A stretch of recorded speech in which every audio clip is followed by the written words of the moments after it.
And so really gonna be thrilled to watch the thousands of live viewers show up all at once. And that's going to be brilliant. It's not people wondering where I've been for an hour.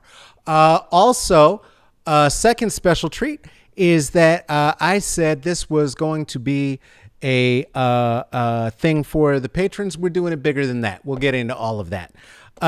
This episode is brought to you by oh god shit, I completely forgot to do that part. I apologize. Oh no, this is brought to you by Capes. This episode is brought to you by Capes. And now here's a song. Spread love instead of spreading lies. Spread love. The truth needs no disguise. And now here they are, your invenerable host, Carlos Kareem Window. Asshole was singing loud, whoever that was.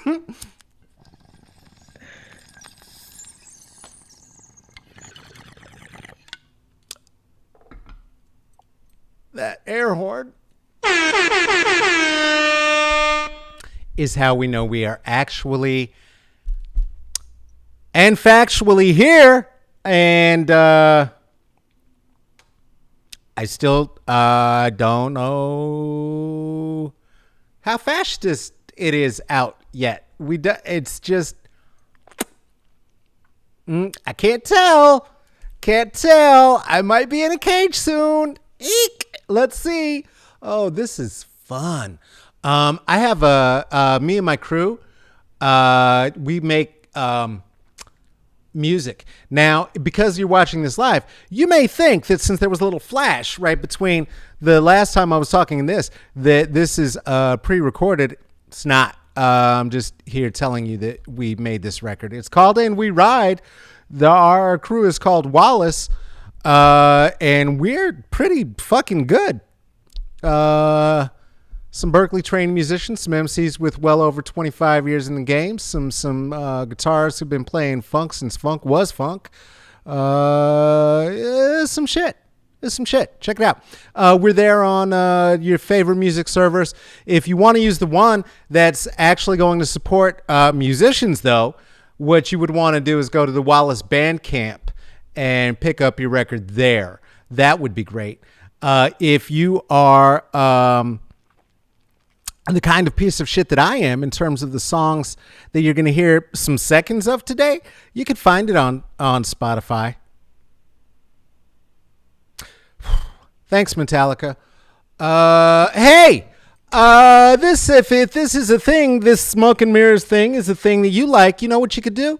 You could share it. And here under the Philosopher's Tree, we call that passing the J. All you got to do is, if you're on the YouTubes there, hit a like and subscribe. Let a person know that this is a thing. Copy the link, and you could hate send it to your most racist uncle. If you are on the Facebookers, the Book of Face with us right now, sharing. That's it. Just share it.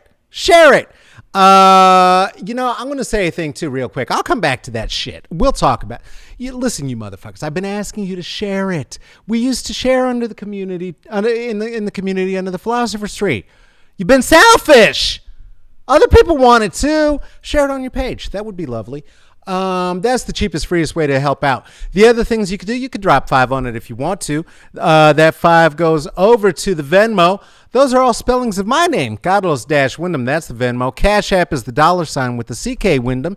PayPal /me.CK Wyndham. If you really want to get down with the biggest capitalists of all, you can send it to the PayPal. I'll get barely any. If you'd like to become a patron, please do that. You can do that, as have Ruthie, Erica, Amber, Aaron, Seth, Lisa, Kristen, Renisa, Michael, Natalie, Juliet, Tarika, Tracy, Venus, and Jen. Did it all in one breath, motherfuckers, at the Patreon.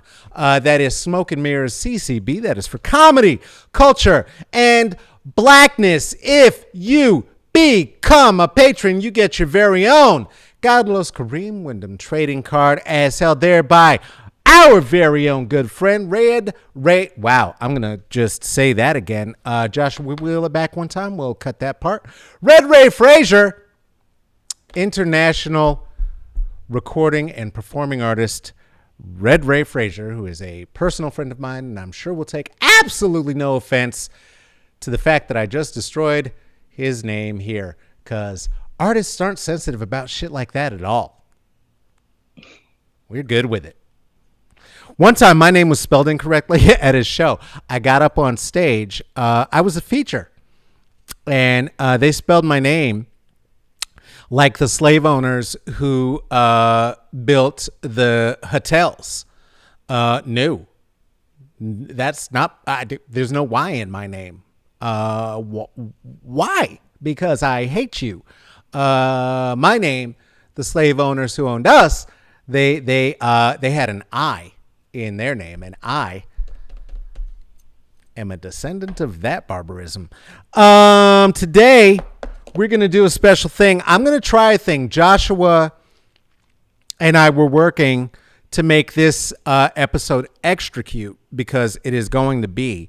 And so there will be some technical things happening once we bring our guest aboard that if they don't go exactly right, yeah,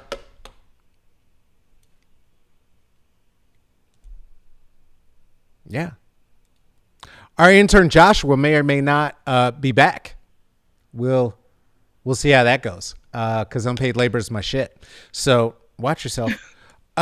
We'll see how it goes. But we'll get into the treat in just a second.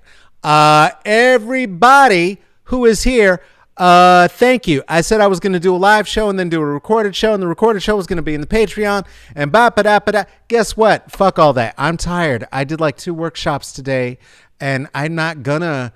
It's too much. What I'm saying is I don't respect you as an audience. That's not it. I wanted to share it more widely. I didn't want to hide it. No walls behind us in the community and the good information. The good information should be more widely available, not more hidden. Patrons, don't you fret. I will do something special for you. I don't know what it's going to be yet. Maybe I'll show you the ridiculous fucking lighting situation that lives in the corner of my house now that is required to make this wonderful thing happen for our tens of viewers. Anyway, today I have a very special guest, a return guest. Y'all know this has only happened a couple of times. This will be the 3rd time we have had a returner. We are doing this because I saw a post on the Facebooks, and I responded. It was a question about, it was like black homework. It was one of those kind of posts like, hey, do you know your black homework? And I study critical race theory. I present that. I am a scholar. I thought I'm an artist, and it was about black art even. I thought, fuck that. I got this one. I'm going to fuck up your whole little algorithm and answer the questions and answer the trivia, and I'm going to win, and that's going to end this nonsense. And I got my heart broken instead is what happened. And I learned a valuable lesson once again, which is that always keep a lot of mentors younger than yourself around you, or you're going to be irrelevant fast. So one of those mentors I have introduced before, she is a genius. I've said that. She is building an empire. It is Dom's empire. And her name is Dom Jones. I'm going to bring her on right now. I got the applause button. There it is. There's Dom. We're here. Hey, what's up, man? What do it do? How are you? How's? You look great. Let me just start there. Thank you.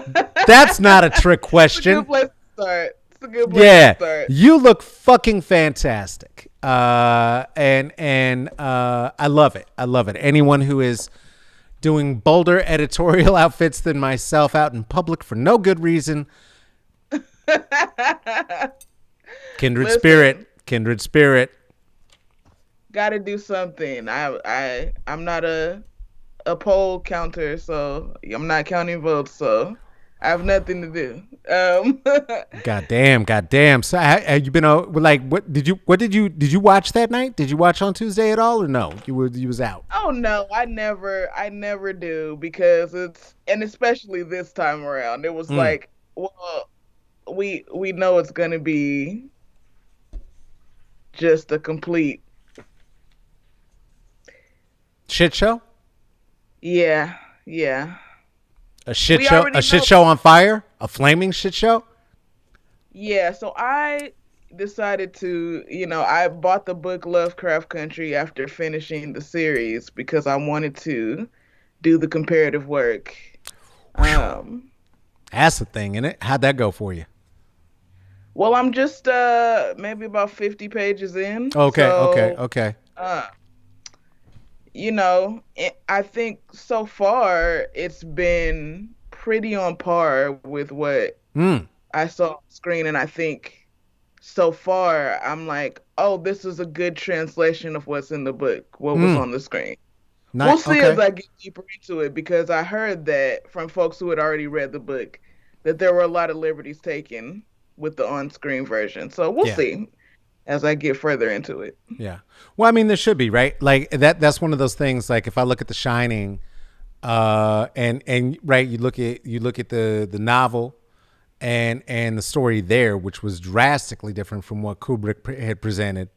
Kubrick, of course, presented one of the things he added was the wild racism of killing the black character. Right when he showed up at the end instead of saving everyone like he did in the book.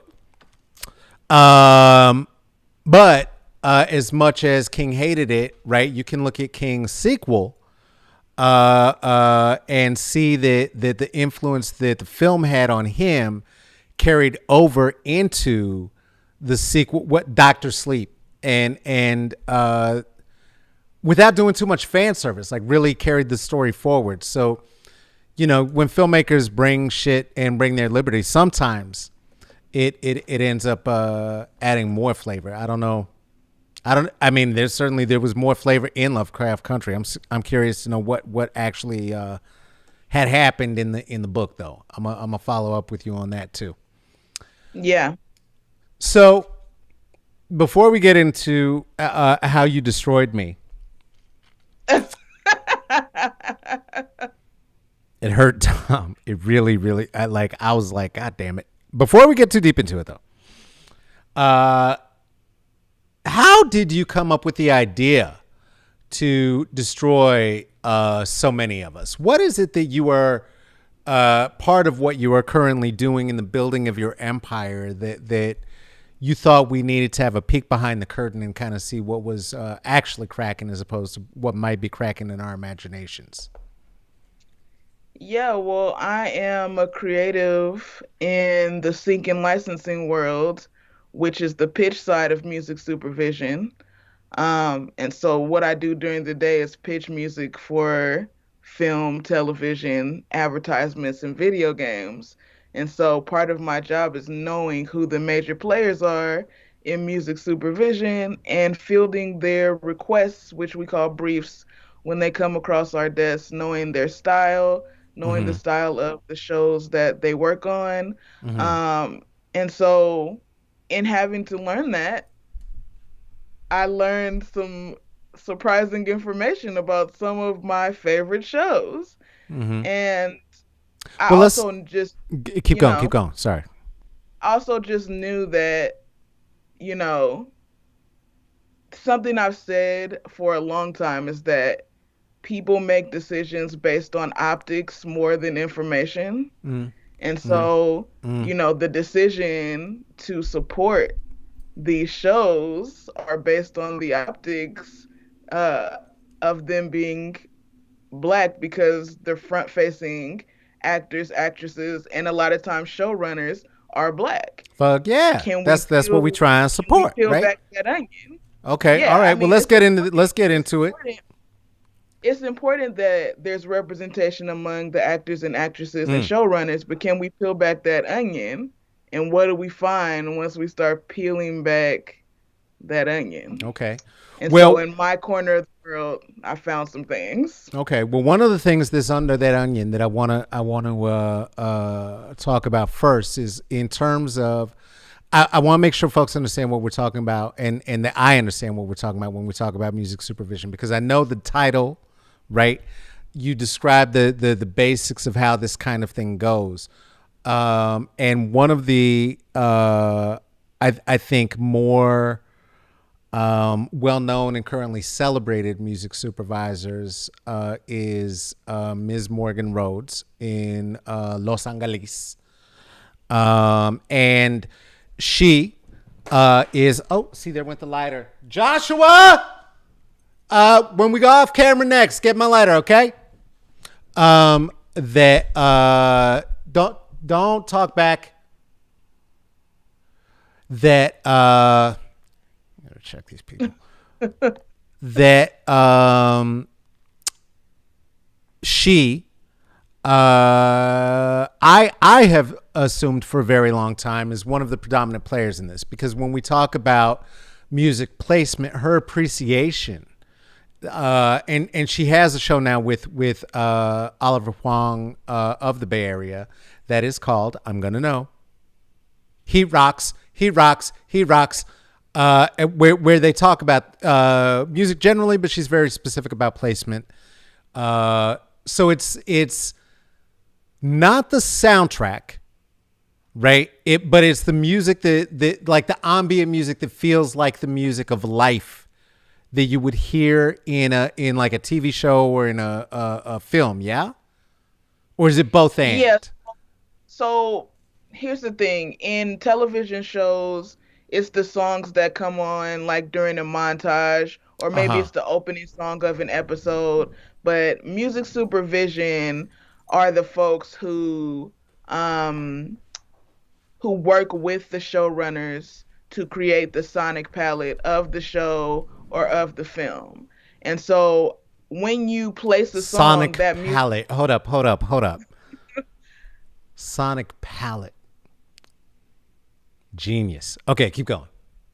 So when you use music in film or in television, that has to be legally cleared. This is a whole business of the music industry. Mm. When artists get placements, they're making money, and whoever owns their publishing is making money, and whoever Yes, owns their yes. masters is making money, because they have to clear both the master, which is the sound recording, and the publishing of the song as well. And there are fees associated with that based on the value, the presumed value of the song and the budget of the show. So a lot of people think that music supervision is just some folks being tastemakers and making cute playlists, and that's not really what it is. There's actually actual legal work to clear those songs that the music supervisor is responsible for. There's a budget that for the music that the music supervisor is responsible for, but they are also kind of the musical sensei Mm-hmm. working in tandem with the showrunner or the producer or the director to create a vibe, Right. for an episode or a season or a film. Yeah. And okay, all right. Now we're gonna get into some shit because some of these joints got vibes, right? I mean, there are Right. some Yeah. vibes, and I would even argue, and I think it would be hard not to, or to argue against the idea that a lot of the aesthetic, the sonic aesthetic of what is popping in Black Twitter, on Tiki Takis, name a place that is young, black, and delicious, and that deliciousness, to my mind, is provided sonically. Right, there is a sound Right.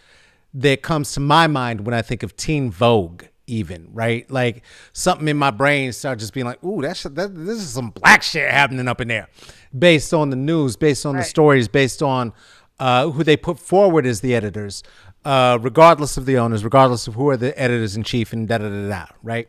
So Right. I'm going to, if Josh would unfuck this up, and he will, play and put on the screen as much as I am legally allowed to share as we are doing this live without us getting zucked and snatched up by Mark. Now, that means 15 seconds. Or no, under 15 seconds. So I'm gonna have to be very strict with my count, and I'm gonna look through these songs and make sure that I have this right in terms of what we're doing before we hear any of this. Okay, so all right. I think I got this. Okay, I think I got this. This is gonna work. This is gonna be great. No, it's not, because I don't know what the fuck music is Insecure. I just pulled a song. I know what I'm doing. Yes, I do. Here we go. Okay. All right. Here is one of the a little bit of sound under 15 seconds. They're going to be timing it too.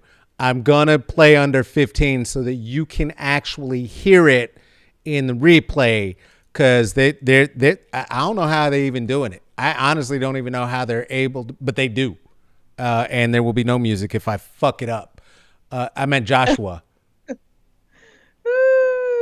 fucks it up and goes more than 15 seconds deep. So the first one that we'll be looking at is, oops, stop. That was already 1 second. Okay. Whoo. Okay, so there's going to be 11 seconds. You're going to get of this. Is 11 seconds of some music that has been placed in one of the blackest shows. And then I'd love for you to share with us how this bit of music got to this black show, because this is some of the blackest shit and the blackest shit ever. Look at that right there. We're looking at Issa Rae. Huh? What we talking about? Insecure? What you doing on Sunday? Insecure. Period. What you looking at Black Twitter on Sunday? Insecure. Okay. Dirty Game. This is, I can't even say this goddamn name. I'm so old. God damn it. Neville Varocha? Neville Varocha. Dirty Game. This was placed in Insecure season 4. I'm going to count the seconds in my head. It's going to be under 12. Here we go. I feel like, I don't know, I feel like this. Okay, that's enough. That's all. I don't want him to pull we can't. Who did that? Dom, you're back. Who did that? Who's in charge of Insecure? Who's in charge of putting Insecure songs? Supervision. The music supervisor for Insecure is Keir Lehman, and I've met Keir. He's a nice guy. He's a white guy, and so. I'm sorry. What? He's a what? Keir's a white guy.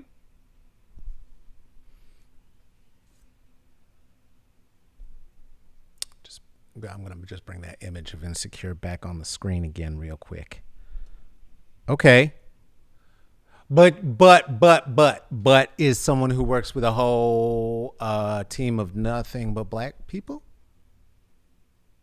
Yes, and what I want to say. Okay. I found the loophole. You didn't say that before. Boom. Whole team of black people under this white man. Yes, and what I want to say is that, also something that Morgan has even talked about is that music supervisors don't always necessarily decide the music. Again, they're to guide and work in collaboration with the directors and the filmmakers. And if there are any filmmakers watching, you know that sometimes you're writing a script and you may write in like the music that you hear for the scene. So sometimes they come with ideas. The music supervisor's job is to say, okay, I see your vision. You can't afford that song. Here are like 10 other options that basically give you what you want, but that are within your budget. Here's the Kirkland versions of all the song, or the also rans that give you that vibe that may not be who you had heard of or who's your top 10, whatever, wildest dream. Yeah. Ish. Yeah. Like you want to use Creedence Clearwater Rolling on the River. You don't have Creedence Clearwater money. No. But here's 10 other songs that will get you that feeling. Okay. And that's why I also think it's so important for independent artists who are striving to get placements to understand that you can release your music that's just like your style and your art, and you can also create music that's in tandem with the demands of sync to make money that in that vein, Yeah. because your music may not naturally be what is called syncable. There's always you can always find a place, but it may not have that natural fit where it's like, oh yeah, instantly I can hear this song in these three shows. But if you're doing your research and you know kind of the trends of what's being placed, you can say, and you can know, these are the key words that I need to put in a song. This is how it needs to be produced. This is the timbre that it needs to have. These are the genre trends. Right. And because also music supervisors frequently will ask for alts. They'll send the song that they originally wanted, and they'll say, send me alternatives that basically fit this. Yeah, I was gonna ask you break down alts. Keep going. Keep going. Yeah, so I mean, it's really, as far as, and there is an organization called the Guild of Music Supervisors. The Guild of Music Supervisors is basically all the working music supervisors are a part of this guild. They have an awards ceremony every year. They have a conference every year. And the guild has been talking about diversity, as every corporation has, everybody's been talking about diversity in the past year because of how American society has been going in the past year. So the guild has been talking about diversity, and I think that, they know that within this little slice of the music industry, there's a ton of work to be done as far as representation is concerned. Right. Now, to Issa Rae's credit, she has started her own record label and music supervision firm. And she has put on a Black music supervisor to a Black lady sketch show. So, all right. Okay. Also, what I want to say is that Insecure is Issa Rae's first show. Now, was the decision to make Kier the supervisor her decision, or was it the studio's decision? We don't know. We don't know that. We don't know the answer to that question. Okay. Because I got excited for a second. I just like to assume that it could possibly be her decision. You know what I'm saying? Like that the studio just was like, nah, my nephew be a DJ though. But we know how these things work when you're in the machine. Yeah. And this is your first shot out the gate. Yeah. Shonda Rhimes can do what she want to do now. But when it was Grey's Anatomy only, could she do whatever she wanted to do? True. So, we have to, I want to give context to the lack of diversity, because it's not like, it may not have been fully Issa's decision. Okay. To make Kier the supervisor. And I also don't want to take anything away from what Kier has done, because obviously we all think the music is fire. I mean, when the music's slapping, it's that thing, right? It take you like, oh, damn it. All right, well, let me check out the playlist anyway. And I also want to point out that Kier won a Guild of Music Supervisors award for having supervised, I'm going to drop another bomb right now, for having supervised Queen and Slim.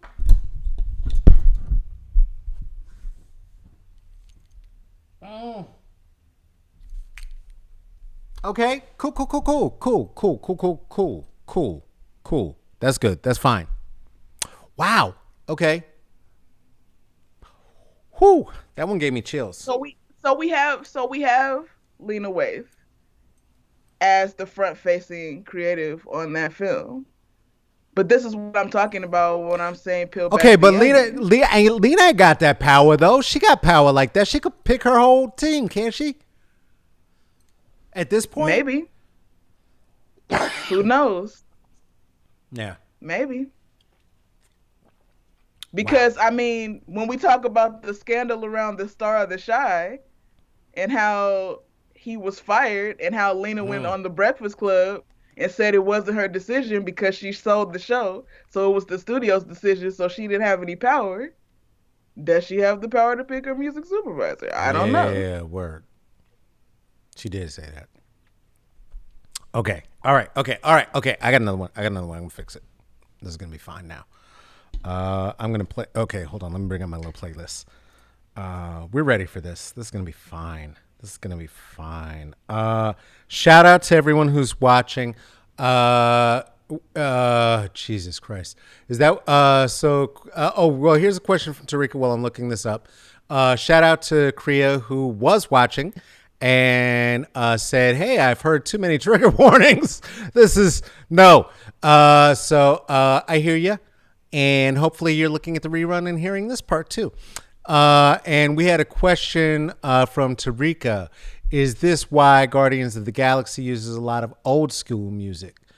Um, I'm guessing though that may not be the answer, and I'm guessing because the Guardian songs are money songs. Like you better have some loot to create that soundtrack. I would think. Am I correct in that assumption, Don? I'm not super familiar with Guardians of the Galaxy, but Guardians of the Almost whenever credence, like almost credence okay, levels. Yeah. okay. Well, you got to think about it. It's really about how much money the show is making, Mm, the budget that they get. So, okay. like, me and my friend were talking about this yesterday. The first season of Stranger Things, the music supervision budget was probably small.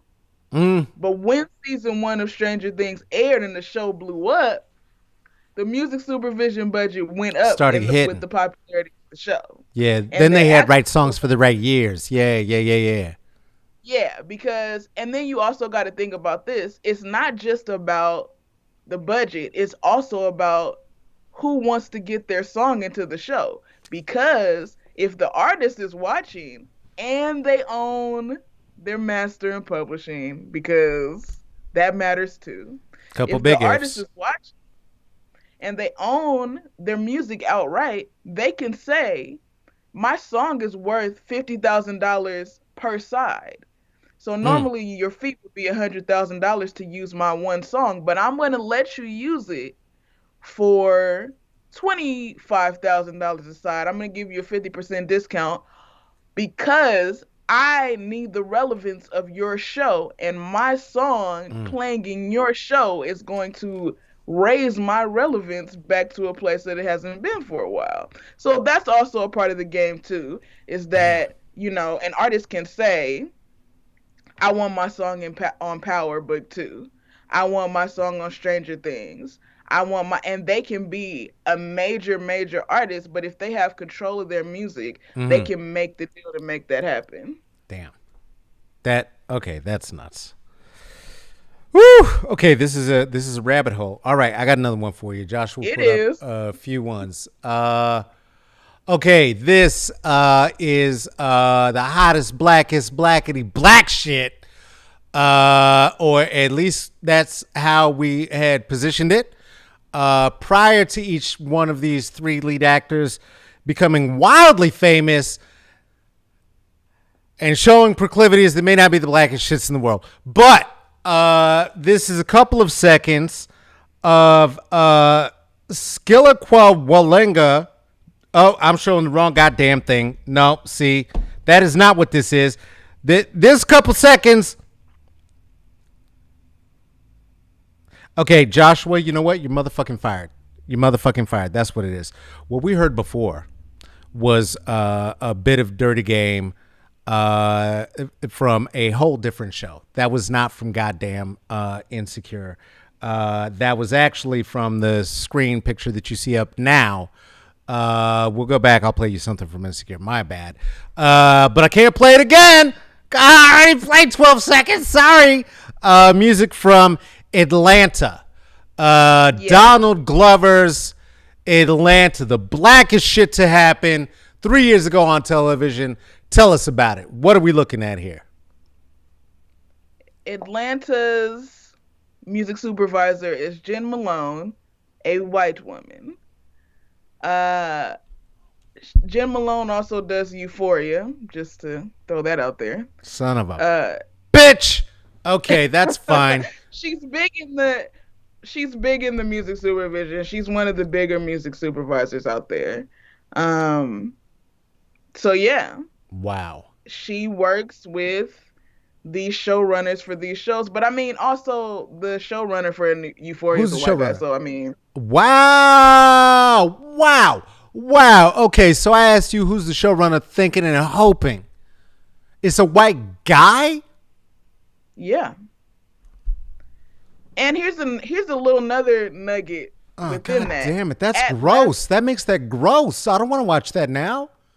so here's a little other nugget. At last year's Guild of Music Supervisors conference, there was a panel with Jim Malone and with the showrunner of Euphoria. It was a panel on the show Euphoria and how explosive it was in popularity. Mm. And what I learned in that panel was that Euphoria is lightly biographical of the showrunner's life. And he took the main character and made the main character a woman. So, yeah.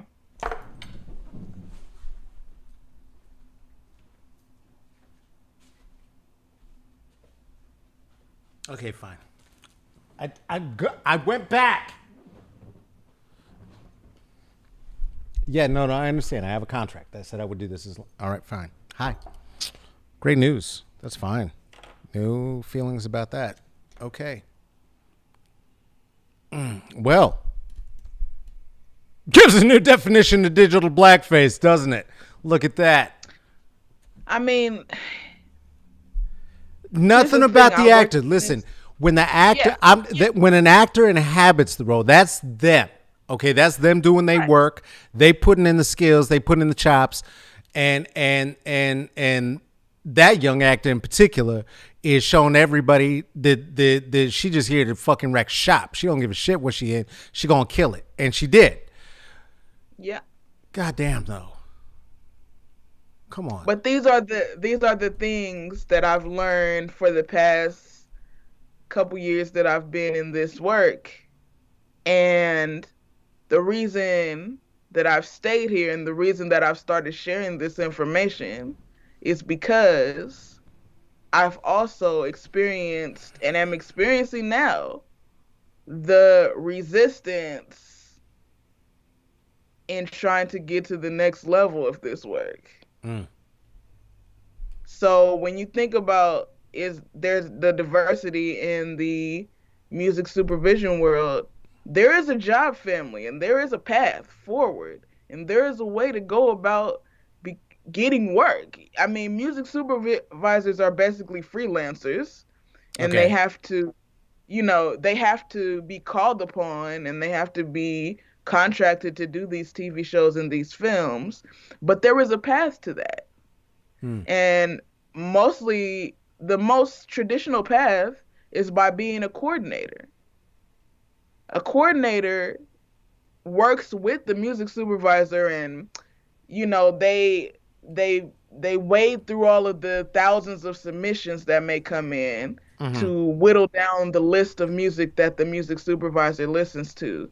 They work on cue sheets, they deliver cue sheets, they work on licensing, all the paperwork and the legal stuff. They keep the music supervisor organized, and so they're learning the minutia or the details of music supervision, and eventually they can become co-music supervisors and work on some of the smaller projects.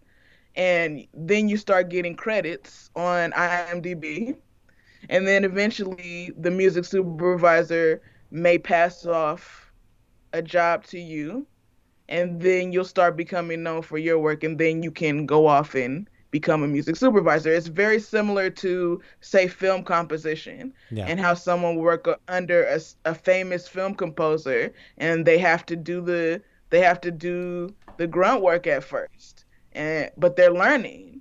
But then they are also learning under one of the greats, and eventually some of that work is going to start to get passed off to them. So if the music supervisors are majority white and their coordinators are majority white, then the cycle of a lack of diversity just continues. The way Okay. that this will change is for coordinators to be diverse, because then the pipeline to becoming a music supervisor is diverse. Now, well, here's my question about that then, right? Is that as nepotistic as is the front of camera work, in that if you were born to somebody in it, go ahead. Oh yeah. You dumbass. You can't do anything else. Yeah, see? Yeah, absolutely. See, that's If why we you got to know see Josh somebody- Brolin's face. That's why we got to see the Josh Brolin face as Thanos, because of his daddy. Because of his daddy. It's absolutely, if you know somebody who knows somebody, then That's is the move. very helpful. even in my work, the people who have, as I've tried to move up, even as I've struggled to move up, some of the interviews I've gotten is only because I know the person that can get me the call back. Yeah. It Wow. doesn't matter my level of excellence. It matters that someone else is vouching for me. Yeah. And then I still Yeah. might not get the job. And in fact, I mean, at this point, there's been many jobs that I've gotten to the last round, and it's like, oh, well, there was somebody else. There was somebody else who knew somebody Right. who was higher up than the person I knew. Well, that's the thing I love about the fact that you are busy creating your own empire as you do this, right? Because one of the other realities is that these motherfuckers are going to do what they're going to do, right? And they Right. may decide to diversify, they may not, whatever. But if we build our own things, whether they have the same access, whether they have the same reach, whether we're dealing with our 10 of viewers or not, that it is ours, right? We are doing our thing. This is not, like as free as somebody would think, somebody like DeZusa Mero or whoever else, there's bosses telling them what they can and cannot say. There's lines that's like, hey, delete that. We can't, nope, you can't say that. And Right. I don't think people understand that as part of the struggle, but you are building your own empire, and the fact that you're investing in yourself concurrently. Well, that's why I stay in the work and I continue to do my work, because I wouldn't be able to share this information if I wasn't in the room. See, And the point is that I need to stay there and learn well enough so that what I'm doing independent of that can be successful, because I've done my homework and I have my knowledge and I know how things need to run. So, okay, it's they're having the diversity conversation. It may or may not turn into tangible results, but what I know is that I will be able to empower my folks if I have the knowledge and if I have the skills. yeah, And so I have to spend my time getting the knowledge and building the skills. yeah. All right, okay. I got a couple more for you. Then I want you to drop a little bit more knowledge on us. Good Lord, I think. Yeah, I do. Okay. Few years ago, we all became very familiar with Jordan Peele outside of his awesome skills as a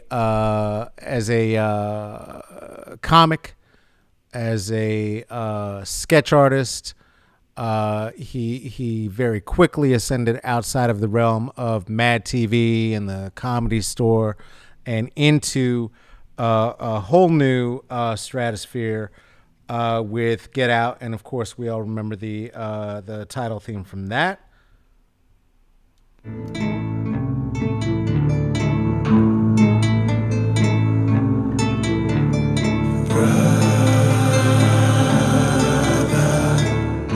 Okay, that's it. That's it. They'll pull it. They'll pull it. I don't want them to pull it. That song is too good, and it gives you that vibe. You know what it is as soon as it come on. And honestly, there ain't a blacker thing in the world that ever happened in film that I know about, especially once you do the research and know what the fuck that song mean, because that shit starts blowing. Break it down for him, Don. What the song is, what the song mean. I know that it's Do you like remember? a tribal chant. Yeah. It's a very old tribal chant that basically is warning and says, you gotta escape now. They are coming for us all, right? So so when you get that evocation in your gut, black, brown people, when the first 2 seconds start and you hear that shit, that's not incidental. So but that kind of research, I know that's a black person. Who the fuck did this, Dom? What's up? The music supervisor for Get Out is Chris Malaire, who is a white guy. Okay. Is that a different person than you told us about before for something? That's a different white guy? Different person. All right. Different white guy. Okay, that's a different that's okay. There's more. Okay. All right. God damn it. Okay, wait, Chris Malaire, he does a lot of stuff, or this was he's like a Jordan Peele. This was his, like, he snuck through. No, he did. I'm on his IMDb now. Chris Malaire he's known for Vampire Diaries, Pretty Little Liars. He did Roswell, Antebellum. Damn. He did one of the Scream series. Wait, Antebellum, the Janae Monell movie? Let me click into it, but I believe so. Yes, the Janelle Monáe movie. Yep. Wow. Okay. I didn't expect that. All right. I mean, expect it. Yeah, no, it's kind of where it's getting to. Okay, I got one more. Oh, god damn. Okay, that hurt. Okay, this was, you know, blackety black, and as I say that, god damn it, the script was written by a Jewish man who worked with several black scholars to be able to make sure that the stories were being told correctly. This was one of the first views, cinematic views, that we had that depicted any accuracy of the Tulsa riots. And when I say that, I am talking about white people rioting.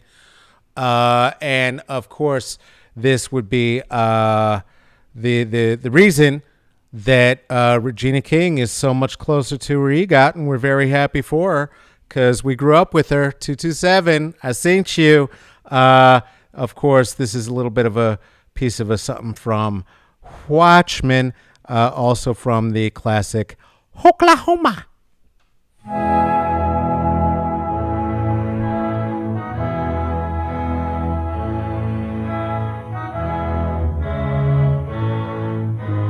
Yep, just at the point that you start recognizing it, that's where I got to take it off, because otherwise I'm not monetized, but I'm certainly not looking forward to getting blocked on the Book of Face. Again, I've spent enough time blocked there. So, Regina King's Watchmen.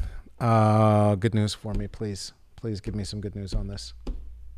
Watchmen, the music supervisor is Liza Richardson. That doesn't sound like a black name. Like it could be black, but could it's be a white woman. Ah!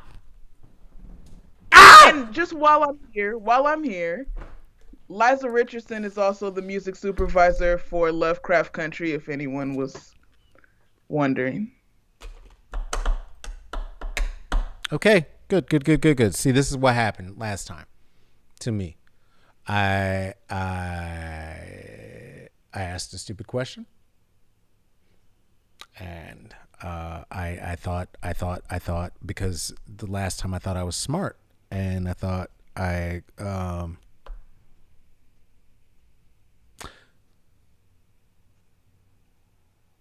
okay.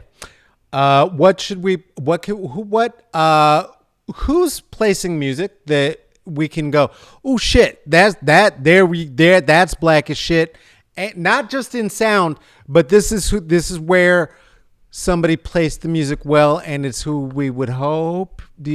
Are there examples of that?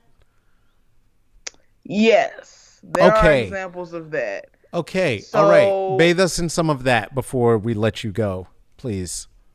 yeah. Morgan Rhodes, who we've mentioned a couple times, is the music supervisor for Dear White People, which has fantastic music and which is headed into its fourth and final season.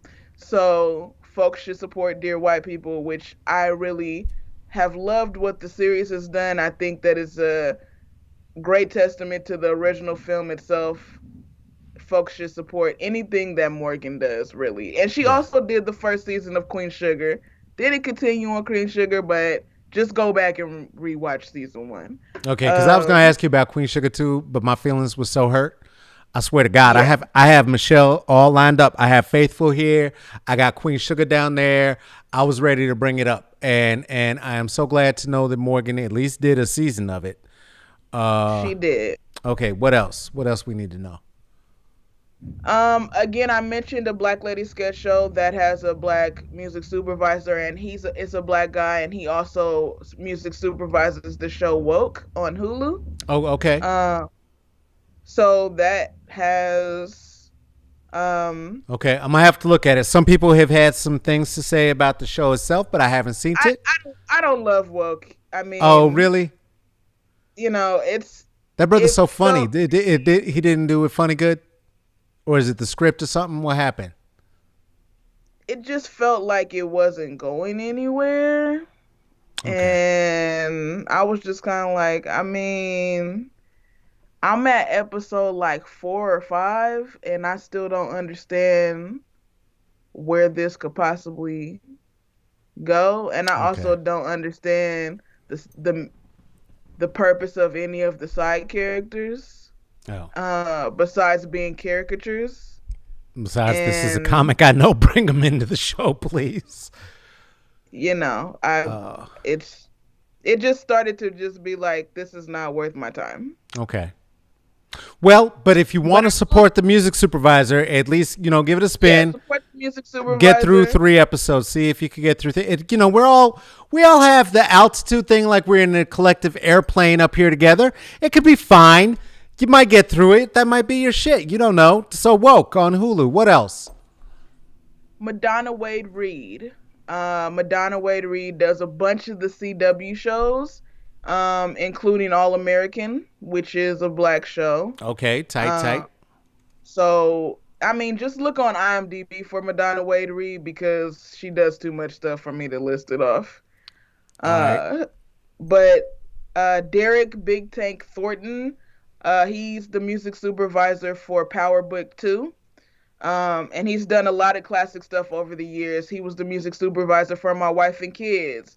He was the music supervisor for The Game. He was the music supervisor for You Got Served. Been in it. So he was the music supervisor for Boondocks. So, once these black music supervisors can get in there, they're gonna be doing some of your favorite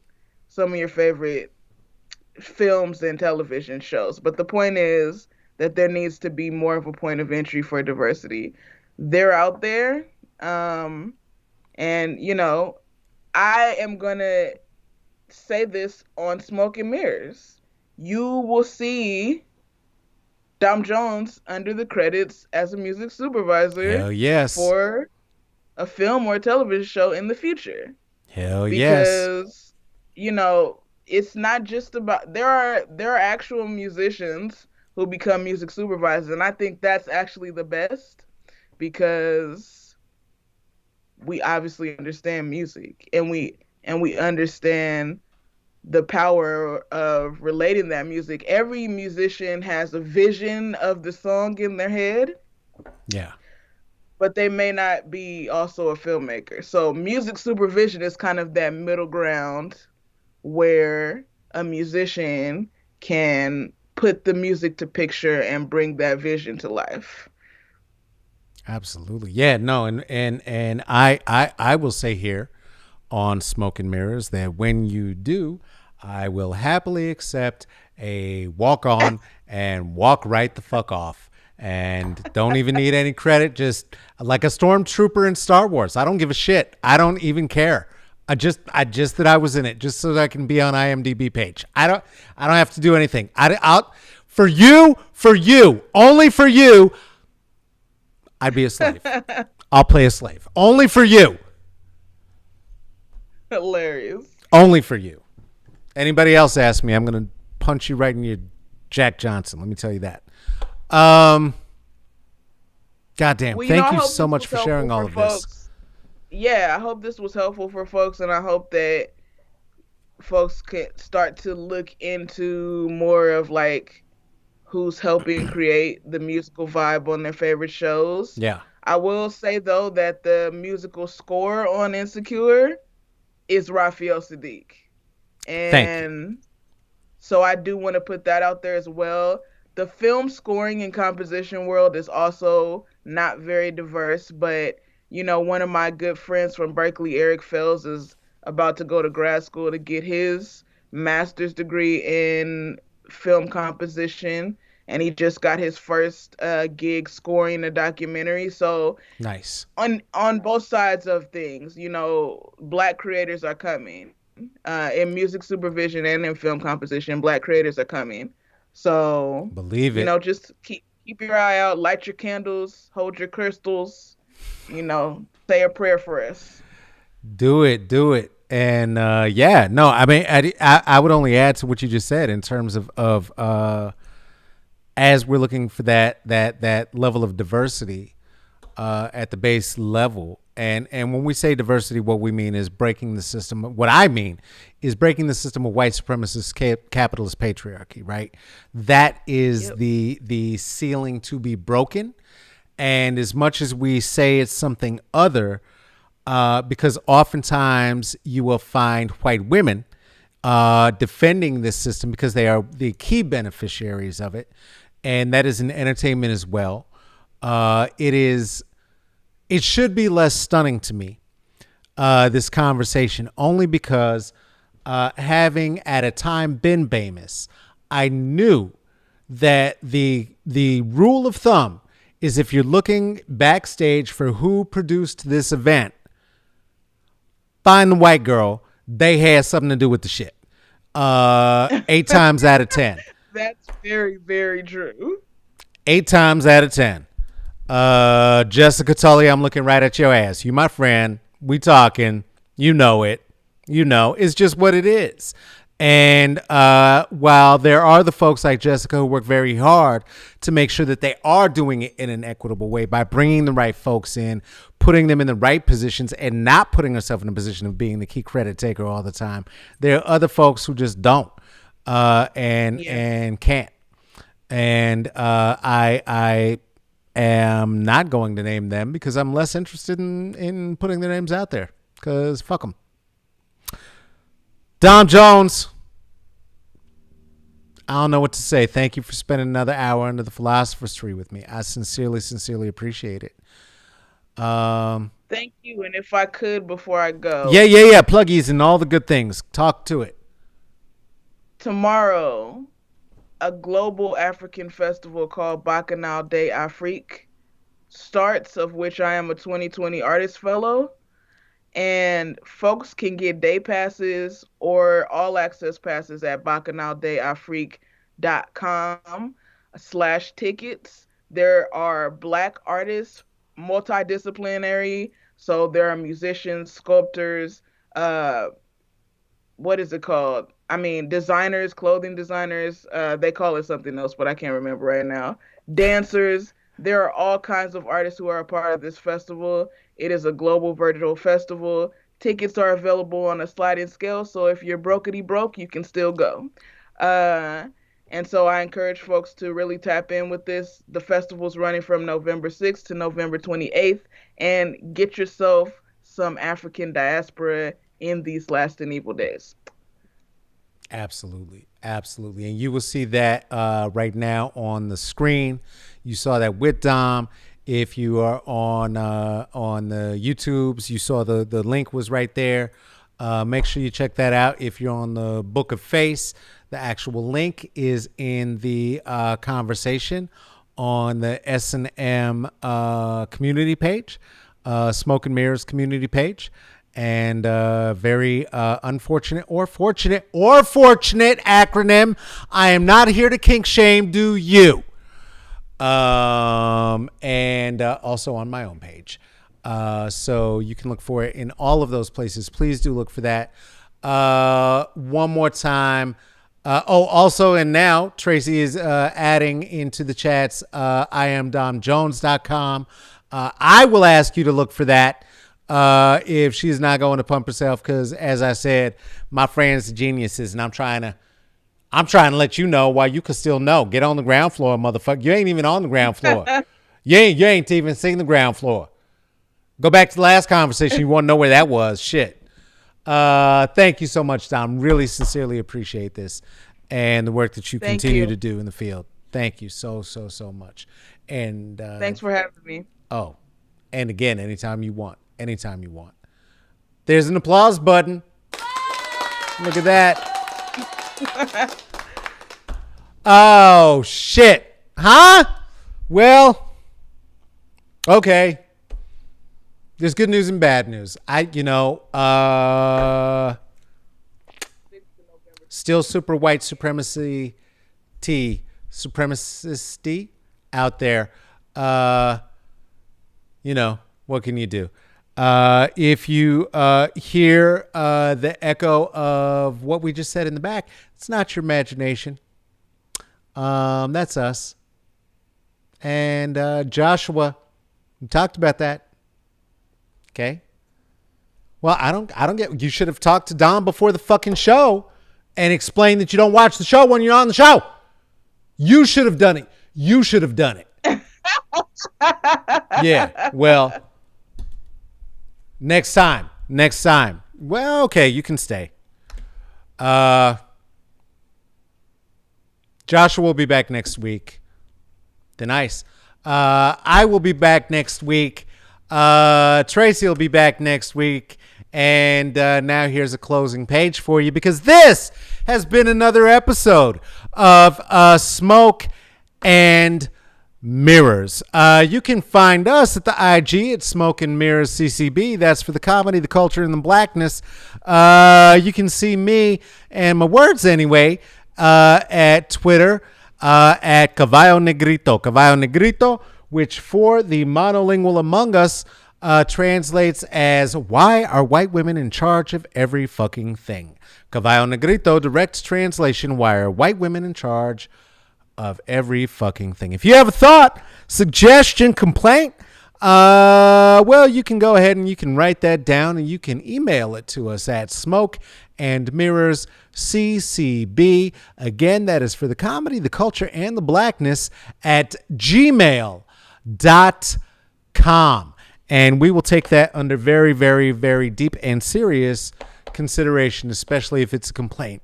No, we won't. No, seriously, we will. This is an event that is produced and hosted by myself, Carlos Kareem Wyndham. Yeah, there's information showing up in the chat there. You can look at it if you want to. This is also produced by Tracy Tatamy, who is doing the amazing showing of all the things in the chat. We have so many more amazing behind-the-scenes conversations coming up in the weeks and months to come. We do hope you'll join us. In the meantime, take care of yourself. Take care of each other. Please do stay inside. If you're going to go outside, wear a mask. When you come back inside, wash your hands like the Muslims do 5 times a day, or you're going to kill your grandma. I'm telling you this. Why? Because we love you. Okay, I think I've stolen enough of everybody else's material now. We'll see you next time.